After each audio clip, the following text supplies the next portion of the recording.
안녕하십니까. 최첨단의 성형 지식을 전달하는 은하성형외과 정인차 원장입니다. 오늘 다룰 내용은 세미 아웃라인만으로는 부족하다 라는 제목을 정해봤습니다. 오늘 제가 조금 텐션이 떨어져 보여도 양해 좀 부탁드리고요. 오늘 좀 수술이 약간 많았어서 조금 피곤한 상태인데 에너지 음료 먹고 좀 정신을 차리고 있습니다. 가장 최근 1, 2년 사이 눈성형에서 어떻게 보면 트렌디한 단어라고 할 수 있는 게 세미 아웃라인이죠. 사실 이런 단어들은 누군가가 이제 계속 만들어내면서 업계에 이제 의도적이든 약간 비의도적이든 퍼지게 돼 있어요. 마케팅적인 측면에서든 아니면 자연 발생적으로 이렇게 유행을 타든 간에 뭐 세미 아웃라인 전에 사실 저희 성형외과 교과서에도 좀 나온 것들이 원래 인라인, 인아웃라인, 아웃라인 쌍꺼풀이다 이런 개념이 있거든요. 이거 간단히 좀 그림을 그려서 설명드릴게요. 여기 최첨단의 아이패드 프로로 애플 펜슬로 이제 그림을 그려드리면 일단은 눈이 이렇게 있으면 쌍꺼풀 라인이 어떻게 생겼냐에 따라서 그러니까 존재감이 어느 정도 되냐 어느 정도 보이냐에 따라서 다른데 일단 외국인 서양인의 쌍꺼풀은 대부분 이렇게 앞이 뚫려 있고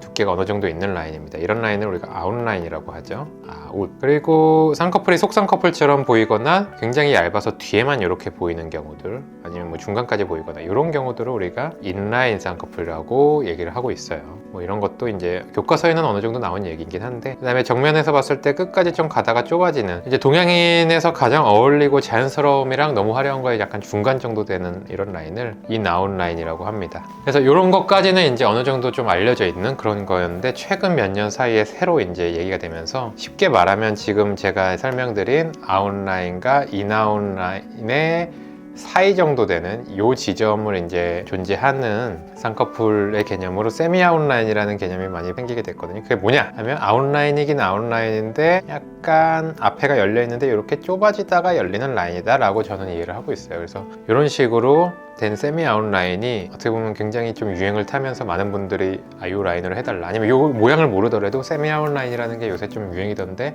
그렇게 나를 수술해 주실 수 있냐 뭐 이렇게 여쭤보시는 분들도 되게 많이 있어요. 왜 이런 세미 아웃라인을 사람들이 더 선호를 하느냐 보면은 이제 원래는 가장 많이 사람들이 선호하던 라인은 이런 인아웃 라인이었단 말이에요. 근데 인아웃 라인에서 앞부분이 딱 닫히는 결과가 어쨌든 나오는 경우들이 대부분이에요. 근데 이 닫히는 느낌 때문에 좀 답답함이 느껴지고 가로가 짧아 보이는 왜냐면 사실 한국인들의 눈 모양에서 가로가 짧아서 답답함을 느낀 경우가 많기 때문에 그런 가로가 짧은 게 개선이 안 되고 더 약간 심해 보인다라는 느낌을 호소하시는 분들이 굉장히 많아진 거예요. 그 느낌이 해소가 되면서 또 이렇게 위에 있는 아웃라인처럼 너무 과하지는 않는 느낌을 이런 세미 아웃라인 어느 정도 지점에서 딱 쌍꺼풀이 만들어졌을 때 이렇게 됐다. 와 진짜 이쁘다. 와 사람들이 막 난리가 난 거죠. 이거 이름 뭐로 지을까 하다가 세미 아웃라인으로 진짜 인아웃도 아니고 아웃도 아니니까 이거 아웃라인 중에 좀 약한 거니까 세미 아웃으로 진짜 뭐 이렇게 된 단어가 만들어진 게 아닌가. 그랬을 수도 있고 아니면 뭐 의도적으로 어떤 사람이 이렇게 만들었을 수도 있고 뭐 어쨌든 굉장히 인기를 얻고 있는 눈성형을 이제 하면서 뭐 하루에 10번 이상씩은 듣는 것 같아요. 세미 아웃라인으로 만들어주세요, 해주세요 이렇게 했으면 좋겠습니다. 뭐 이렇게. 근데 이 쌍꺼풀, 세미 아웃 쌍꺼풀을 누구나 만들 수 있는 거는 당연한 얘기죠 아니에요. 그래서 최대한 제가 이제 만들어 보지만 그게 구조적으로 되는 경우가 있고 조금 어려움이 있는 경우가 있고 근접하게 만들 수 있는 경우가 있는데 왜 그러냐면 아까 모양처럼 이제 세미 아웃라인이 뭐랬어요 제가 앞으로 가다가 조금 좁아지면서 열리는 이런 느낌이라고 했죠. 그래서 좁아지면서 열리면 어쨌든 열리긴 해야 되기 때문에 우리 눈을 약간 45도 각도에서 보면은 이런 식으로 돼 있죠. 눈알이 있고 동양인 눈에서는 약간 이런 식으로 앞부분 코 있는 쪽에서 기울어지는 주름 같은 애들이 있어요.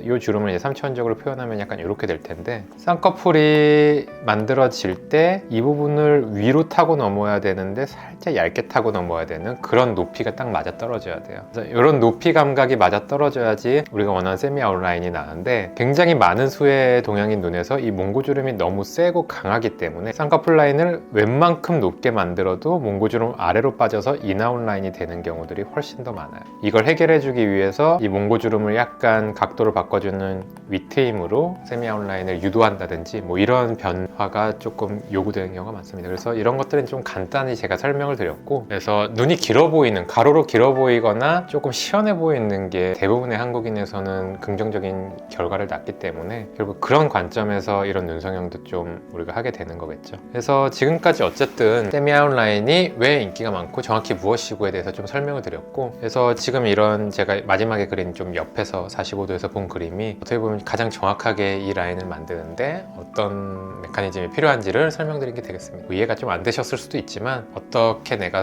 눈을 이쁘게 만들면 좋겠다라는 고민 중에 약간 도움이 됐으면 하는 마음으로 이번 영상을 찍어봤고요. 세미 아웃 라인이 이 어울리는 경우들이 굉장히 많고 이게 약간 트렌디한 느낌이 있기 때문에 많이 사랑을 받고 있지만 모든 눈에서 또 그런 건 아니에요. 어떤 눈에서는 인아웃 라인으로 아니면 인아웃 라인에서 약간 위트임에서 열린 느낌만 살짝 주는 뭐 열린 인아웃 라인 정도의 느낌을 주는 게 가장 어울릴 수도 있고, 또 어떤 분들은 요즘에는 이제 쌍꺼풀을 굉장히 얇게 뒤만 보이게를 의도적으로 세팅하는 경우들도 많이 있습니다. 그래서 그런 개성과 얼굴의 비율을 또 잘, 요즘은 굉장히 특징이 본인의 얼굴의 특징이 이렇기 때문에 쌍꺼풀을 무조건 유행하는 걸까 아닌 내 쌍꺼풀은 이렇게 만들고 오히려 약간 얇게 뒤만 보이게 하고 싶다, 이런 게 더 잘 어울릴 것 같다라고 굉장히 구체적으로 얘기하시는 분들이 많이 있어요. 왜냐면 아무래도 뭐 셀카나 사진으로 굉장히 자기 얼굴을 의도적으로든 아니든 분석하게 되는 경험을 많이 하다 보니까 그런 것 같고요. 그런 의사결정에 좀 도움이 되고 더 이제 이뻐지는 눈을 갖게 되는데 도움이 될 수 있도록 은하성형외과 상담실을 찾아주시면 제가 많은 결정에 도움이 되도록 하겠습니다. 지금까지 은하성형외과 조인창 원장이었습니다. 감사합니다.